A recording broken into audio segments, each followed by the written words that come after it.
Assalamualaikum warahmatullahi wabarakatuh. Ketemu lagi sama Ibu ya di minggu hari ini. Minggu kemarin Ibu nggak ngasih videonya, tapi hari ini Ibu kasih. Nah, ini materi yang terakhir untuk pertemuan Ibu menjelang ke UAS nanti dengan judul Etika untuk Konsultan Manajemen. Nah, maksud materi Ibu di sini barangkali nanti kalian ya mudah-mudahan ada rezekinya bisa membuka konsultan sendiri. Entah itu konsultan manajemen, entah itu konsultan akuntan, entah itu konsultan pajak dan konsultan yang lainnya. Karena ibu sendiri pernah bekerja di konsultan belasan tahunnya, tapi konsultannya ini dalam dunia training, artinya training ini mengajar untuk ke beberapa perusahaan di seluruh Indonesia. Oke, kita bahas di slide pertama.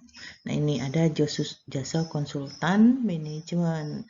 Ini sebetulnya jasa konsultan manajemen ini fungsinya memberikan konsultasi ya, namanya juga konsultan, berarti dia memberikan konsultasi. Nah, konsultasi ini di sini isinya adalah berupa saran atau bantuan teknis kepada klien kita. Nah, tujuannya untuk apa? Yaitu untuk meningkatkan penggunaan kemampuan dan sumber daya untuk mencapai tujuan perusahaan klien. Nah, biasanya perusahaan-perusahaan yang membutuhkan konsultan di sini dihadapkan pada beberapa masalah atau mungkin untuk prepare untuk menghadapi ke depannya, barangkali nanti ada beberapa permasalahan yang akan terjadi. Jadi sebelumnya mereka udah prepare dulu menghubungi konsultan. Tapi biasanya sih yang terjadi di negara kita itu biasanya ada kejadian dulu, baru kemudian konsultasi dengan konsultan ya. Oke, nah ini ada beberapa jasa konsultasi ya. Artinya di sini ada macam-macam. Itu ada konsultan seperti biasa konsultasi, kemudian konsultan di sini mungkin di sini hanya memberikan saran-saran saja, tapi tidak terjun langsung ya. Hanya memberikan saran, itu kemudian memberikan masukan-masukan, kemudian memberikan jalan keluarnya, tapi hanya berupa tidak terjun langsung ya, itu yang konsultasi. Kemudian yang kedua itu adalah jasa pemberian saran profesional. Nah, ini mungkin maksudnya lebih spesifik lagi dibandingkan dengan konsultan tadi. Jadi di sini pemberian saran profesional itu lebih kepada si profesinya ini sendiri. Misalnya akuntan ya, akuntan berarti dia harus langsung ke si akuntannya sendiri. Kemudian dan hukum, misalnya hukum berarti dia harus ada konsultasi hukumnya, lebih kepada profesinya. Sedangkan konsultasi yang pertama tadi mungkin lebih kepada pekerjaannya ya. Kemudian yang ketiga itu adalah jasa implementasi. Nah, jasa implementasi di sini yaitu misalnya secara teknis di sini. Secara teknis misalnya bagian pengeboran minyak, kemudian batu bara. Jadi teknisnya banget gitu. Jadi implementasinya seperti apa? Ini mungkin lebih condong kepada ke pelatihan secara prakteknya ya, itu implementasi.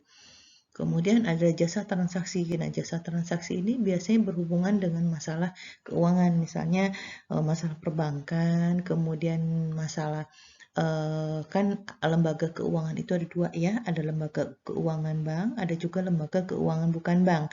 Nah, mungkin jasa transaksi ini bisa diterapkan kepada dua jasa lembaga keuangan tadi ya, baik yang perbankan maupun yang bukan perbankan. Nah, yang untuk perbankan itu misalnya ya bank-bank yang sering ada di sekitar kita. Nah, yang lembaga bukan bank itu mungkin misalnya kayak Pegadaian, asuransi, leasing, ya.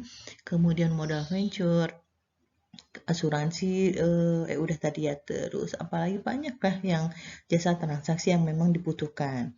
Kemudian jasa penyediaan staf dan jasa pendukung lainnya.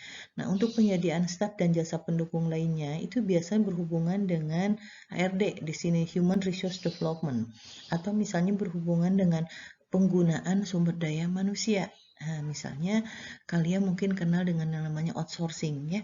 Outsourcing itu jadi yang menyediakan jasa-jasa tenaga kerja Itu jadi kalau misalnya kayak praktisi, rasanya Ibu pernah deh ya menjelaskan praktisi itu ada OB-nya, ada OB waktu itu ya, kemudian ada satpam biasanya kalau di bank gitu ya.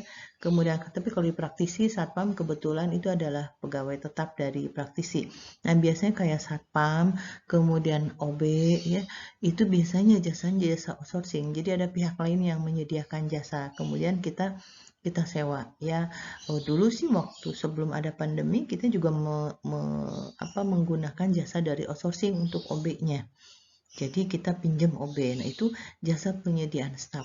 Nah, dan pendukung lainnya itu biasanya yang hal-hal yang memang secara teknis dibutuhkan, misalnya yang benerin AC gitu, atau mungkin yang benerin mesin printer gitu ya, itu jasa pendukung lainnya. Kemudian jasa produk. Nah, ini jasa produk ini mungkin lebih condong kepada barang ya, atau jasa, bisa itu jasa produk. Misalnya nah kayak pinjem mesin fotokopian, itu juga ada penyedianya ya. Misalnya praktisi butuh mesin fotokopian tapi tidak mau beli, akhirnya pinjam mesin fotokopinya dari sebuah perusahaan. Kemudian pinjam, ada beberapa perusahaan yang meminjam komputernya, malah komputer plus dengan printernya. Kemudian kalau AC biasanya dimiliki oleh perusahaan tersebut ya. Jadi bahkan ke mesin fotokopi, kemudian mesin fax mail juga itu ada ya. Itu jasa produk yang memang dikeluarkan oleh konsultan. Oke, kemudian nah ini, etika dalam profesi. Konsultan manajemen menggunakan set aturan etika yang dirumuskan oleh asosiasi lokal di banyak negara dengan merumuskan sebuah national code. Ya, jadi semua konsultan manajemen itu sudah mempunyai aturannya sendiri ya dalam asosiasinya, itu disebut dengan ada asosiasinya, Ibu lupa lagi, cuman memang dirumuskan dalam national code ya. Isi dari code ini menjelaskan apa yang dimaksud tindakan profesional, seperti kita akan melayani 2 atau lebih klien yang bersaing. Nah, ini biasanya konsultan itu dihadapkan pada beberapa benturan ya. Misalnya ada 2 klien yang kebetulan 2 kliennya itu bersaing atau bahkan mungkin bermusuhan ya. Itu nah ini sangat-sangat sensitif bagaimana cara menyikapinya seorang konsultan manajemen untuk menghadapi dua klien yang nyata-nyatanya dalam prakteknya mereka itu bersaing atau bahkan bermusuhan. Itu yang harus kita jaga ya. Kita kembali lagi ke aturan. Tapi biasanya secara manusiawi banyak banget godaan ya. Jadi kalau misalnya klien A itu tahu kita itu juga melayani klien B, di mana klien B itu adalah saingan daripada mereka. Nah, itu biasanya mereka juga tidak mau kalah. Itu lebih banyak mendoktrin kita atau memasuki sistem kita. Nah, itu tidak boleh ya, tidak boleh berat sebelah gitu. Itu ada diatur dalam national code. Kemudian melakukan sesuatu yang sesuai dengan aturan profesi. Nah, ini yang Ibu maksud tadi. Jadi aturan ya, maksudnya apa yang kita lakukan ya lebih ke aturannya saja kita lihat. Aturannya harus seperti apa. Jadi jangan sampai klien A sama klien B itu melobi kita berlebihan. Kita harus tetap pada fokus yaitu di aturan. Ya, ini pertanggungjawaban konsultan manajemen itu ya, ada pertanggungjawaban pribadi, pertanggungjawaban hukum, kemudian ada pertanggungjawaban apa nih, satu lagi Bu ketutup ya. Itu jadi ada pertanggungjawaban pribadi, hukum, dan satu lagi. Nah, ini dijadikan tugas ya untuk kalian. Untuk slide yang kelima ini silakan nanti dikumpulkan seperti biasa, masukkan di e-learning ya, apa yang dimaksud dengan pertanggungjawaban nomor 1, nomor 2, dan nomor 3 dalam hal konsultan manajemen. Nah, ini etika sebagai nama brand. Brand itu apa? Brand itu merek ya. Jadi ternyata ada etikanya. Ada 3 tipe ketidakpastian ketika memberi layanan profesional. Yang pertama itu ada ketidakpastian akan kebutuhan. Apa yang dimaksud dengan ketidakpastian akan kebutuhan? Nah, itu biasanya kan pada saat kita melayani klien A, klien B, klien C, itu kebutuhan mereka itu berbeda-beda. Jadi tidak sama seperti kita kerja di kantoran. Kalau kerja di kantoran dari Senin sampai Selasa, gitu sampai Rabu, Kamis, cuma Sabtu, Minggu kerjanya itu saja. Sedangkan yang namanya konsultan itu tergantung daripada kebutuhan si kliennya. Klien A, klien B, klien C itu pasti beda-beda. Oke. Kemudian ketidakpastian pasar. Ketidakpastian pasar itu misalnya sekarang lagi rame-rame gitu. Kalau lagi nggak ada gitu. Itu harus siap sebagai konsultan. Nah, contohnya kayak gini, masa pandemi seperti begini kan, konsultan itu benar-benar lagi sepi gitu ya, konsultan manajemen, bukan konsultan audit atau konsultan pajak, itu meramai aja ya. Tapi ini konsultan manajemen itu tergantung daripada pasar itu, karena memang contohnya kayak pandemi begini, sebagai konsultan manajemen, ibu juga sekarang lebih banyak diemnya, tidak banyak pekerjaan gitu ya. Kemudian ada ketidakpastian transaksi. Nah, ini mungkin juga dipengaruhi oleh tadi ketidakpastian pasar. Ketidakpastian transaksi itu tergantung daripada kasusnya yang banyak atau tidak. Ada yang ternyata kasusnya ringan-ringan saja, berarti transaksinya ya ringan saja. Ada yang berat juga, itu sampai menjelimet gitu ya, harus kita perhitungkan satu-satu ya. Jadi ada ketidakpastian akan kebutuhan, ketidakpastian pasar, dan ketidakpastian transaksi. Etika menjadi sebuah label informatif profesional yang memperhatikan bahwa kita adalah partner bisnis yang kredibel dan bisa dipercaya. Jadi percayalah ya, dan kitanya juga harus konsisten terhadap pekerjaan kita. Etika bukanlah sebuah fenomena absolut, tapi sangat terkait dengan set nilai dalam lingkungan konsultan klien spesifik. Etika bukan hanya urusan konsultan. Kritikisme terhadap konsultan manajemen dari pihak klien dapat diarahkan dan dibalikan kepada klien sendiri. Nih ya. Agenda etika dalam hubungan konsultan klien adalah sebuah masalah terpadu. Karena itu, etika ganda perlu diperhatikan. Tanggung jawab bersama merupakan pemicu terbentuknya kerjasama lebih jauh. Jadi dari kalimat ini aja sudah paham banget ya bagaimana etika itu harus dilakukan. Ini dilema etika dalam konsultasi. Coba ini ada beberapa dilema di sini ya, yang sangat berbentrokan. Dilema itu bentrok, dilakukan bagaimana, tidak dilakukan bagaimana gitu. Coba kita lihat yang pertama. Ada dilema penghasilan maksimum vs solusi terbaik. Ya, kalau misalnya pengen solusi terbaik ya itu penghasilannya berarti kita maksimum. Jadi jangan bayarannya pengen sedikit tapi solusinya pengen maksimal, ya kita juga nggak bisa. Jadi kita harus profesional. Nah, ada pendekatan opsional plus dengan berlawanan dengan budget klien. Nah, itu biasanya sih klien itu suka menawar budget kita tuh pengen yang ditawarin yang serendah mungkin, tapi pendekatannya ya kurang optimal gitu. Jadi di sini juga kita harus profesional ya, profesional, dimana kalau kita melayani lebih banyak pekerjaan, lebih banyak resiko, lebih banyak tanggung jawab, berarti ya budget klien juga harus siap gitu. Tapi kalau budget kliennya ternyata berbentrokan dengan kata hati kita, ternyata budget kliennya aduh ini perusahaan yang biasa-biasa saja, tapi di sini resikonya terlalu besar. Nah, ini mungkin ada beberapa pendekatan optimal yang harus kita lakukan ya. Ini upaya profesional berlawanan dengan kepentingan klien. Nah, ini yang bilang tadi.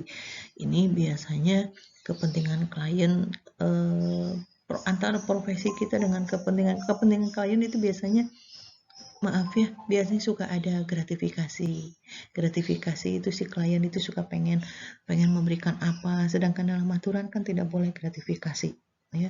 Nah, itu juga bertentangan dengan profesi kita. Kemudian kebutuhan klien berlawanan dengan kebutuhan organisasi. Nah, ini banyak. Jadi si klien pengennya A, B, C, sedangkan di organisasi bertentangan hal tersebut. Dan kita juga harus mikir, itu bertentangan dengan profesi kita. Tuh, jadi dilema semuanya. Ya, harus kemudian ada kerahasiaan dan gangguannya. Nah, ini ada beberapa kerahasiaan yang harus dipegang oleh konsultan manajemen. Tapi di sisi lain juga ada gangguan. Ada mungkin beberapa pihak yang ingin mengetahui ada rahasia apa ini di departemen A, di departemen B. Kemudian kedekatan dan membuat jarak. Nah, ini biasanya kalau klien kita sudah terlalu dekat, apalagi itu mungkin saudara atau teman kita, ya rasanya kita sulit untuk memisahkan urusan bisnis dengan urusan pertemanan atau persaudaraan. Dan ini harus kita bisa membuat jaraknya seperti apa. Kemudian ada pengetahuan penuh berlawanan dengan pengetahuan tidak lengkap. Ini jadi susah. Kadang-kadang kita memasukkan teori kita terhadap klien itu karena klien itu misalnya teori yang dipunyanya itu hanya sedikit, sedangkan kita misalnya banyak, atau mungkin kebalikannya. Bahkan konsultan sendiri pengetahuannya agak kurang, ternyata klien kita ini punya materi yang banyak banget yang harus kita selesaikan. Oke, ada 7 itu ya, dilema etika dalam konsultasi. Terus Ibu bagaimana ini dengan caranya bentrok-bentrok seperti begini? Cuma satu jawabannya, kita kembali kepada aturannya. Aturannya seperti apa? Kalau ada 7 dilema seperti begini ya kita nggak usah pusing. Kita ikutin aturannya saja supaya nanti tidak terjadi kesalahan yang dilimpahkan kepada kita karena kita terus mengikuti di aturan. Oke, gitu saja ya. Ada 8 slide yang sudah Ibu berikan. Nanti silahkan dijawab tadi untuk tugasnya yang di slide 5, masukkan ke e-learning ya. Terima kasih buat semuanya, selalu jaga prokesnya. Nanti UAS silahkan di online mungkin ya, nanti tetap silahkan dinikmati saja UASnya, dijawab semaksimal mungkin, semampu mungkin, yang singkat, padat, dan jelas. Ini mungkin pertemuan terakhir untuk di mata kuliah ini. Mudah-mudahan di mata kuliah yang lain masih bisa ketemu sama Ibu.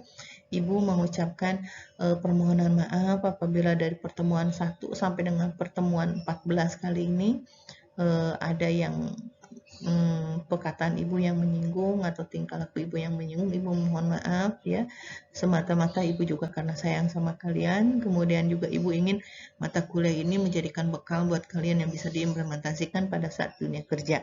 Walaupun kalian masih semester 1, tapi tetap ingat ada etika profesi yang harus dipegang oleh kita ya. Selamat menempuh hidup baru, selamat menempuh UAS. Nanti nggak kerasa udah mau semester 2 lagi. Kalian tumbuh terus, tetap dijaga rasa memiliki politeknik praktisi, tetap dijaga tingkah lakunya ya. Terima kasih buat semuanya. Akhir kata Ibu ucapkan wassalamualaikum warahmatullahi wabarakatuh.